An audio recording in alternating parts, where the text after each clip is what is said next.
Hello, and we're back. We are solving single variable linear equations today. We're going to get up to solving three-step single variable linear equations today. First of all, what is the goal of solving an equation? What are we trying to do when we say solve an equation? Okay? Well, really what we're trying to do is to get the variable by itself. Okay? We're trying to get the variable is the letter. We're trying to get that by itself and see what it equals to. The answer is an equation. It's the variable equals something. Okay? Now there are a couple rules that we need to talk about. One is, whatever you do to one side of the equal sign, you must do to the other side. Okay? That's the most important rule of algebra equations. And secondly, this is kind of just an idea, and that is to try doing the opposite to get rid of whatever it is that you want to get rid of. Okay, now this works with single variable linear equations and two variable linear equations actually as well. But some other equations, this may not work, but it's something to try. Okay, so I have two quick, very easy equations here that we're going to try. We have m plus 3 equals 10 and negative 3t equals 12. Now, of course, you know what plus 3 is 10. You know that m is 7. You don't have to do any algebra to do that. But what I want to show you is the algebra involved, because we're going to use it in stuff that you can't just do in your head. Okay? So again, the rule is, whatever you do to one side of the equal sign, you do to the other side. And the goal is to get the variable, in this case m, by itself. So we want to get rid of plus 3. What's the opposite of plus 3? Yeah, it's minus 3. So we're going to minus 3. We're going to subtract 3 to both sides. I like to put a line down the middle here. Whatever you do to one side of this line, do to the other side. So there's nothing below the m here, so I'm just going to write m.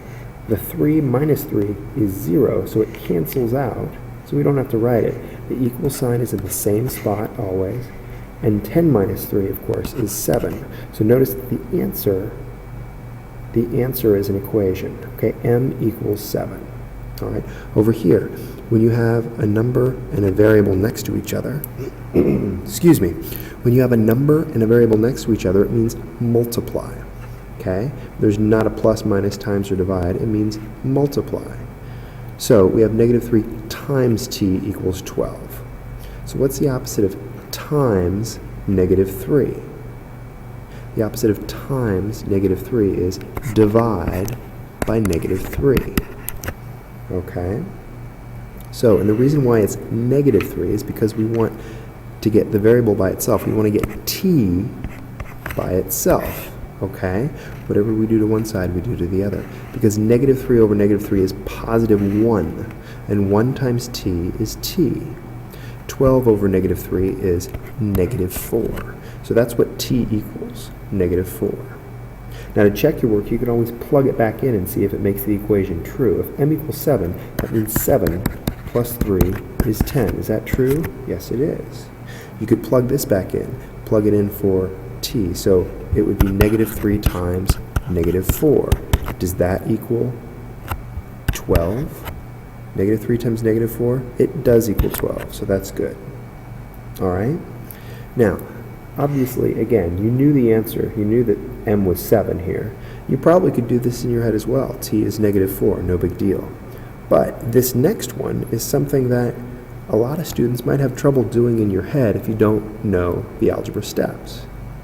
So it's the same as before, but if you use algebra, it's actually easier. It's actually easier than the negative 3t equals 12 problem, because there's one less step. What's the opposite of times negative 3? Divide by negative 3. Negative 3 over negative 3 is 1. 1 times v is v. 11 over negative 3, you can't simplify, so you just write it. Negative 11 over 3, but the negative in the middle looks a little better, and that's it. Okay? But notice there's one less step because we can't simplify. But it's the same thing. This is actually just as easy if we use algebra. Okay? If you plug it back in, you would see that the equation is true. All right? Now, sometimes there's more complicated problems. In this case, you have variables on both sides, and you have numbers on both sides, or constants, as we call them. All right? So again, what is our goal? To get the variable, in this case x, by itself. We want to get x equals something. Okay, so first I like to get the variables on the left. You can get them on the right or whatever, but I like to get them on the left. Okay, whatever we do to one side, we do to the other, and we want to get rid of positive x. Now there's an invisible number in front of this x here. Do you know what it is? It's a 1. So it's a 1x. So the opposite of positive 1x would be minus 1x.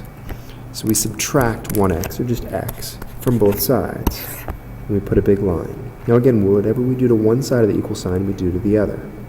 This side, 7x minus 1x is 6x. There's nothing below the plus 4, so we'll write it. Equals in the same spot. X minus x is 0. It cancels out. That's why we did it. Nothing below the minus 16, so we're just going to put minus 16. And we might call it negative 16. Now we want to get rid of plus 4. What's the opposite of plus 4? Minus 4. So we're going to subtract 4 to both sides. Okay, nothing below this, so we're going to write 6x. These cancel out, that's why we did it. Equals in the same spot. Negative 16 minus 4 is negative 20. Okay, and finally, what's the opposite of times 6?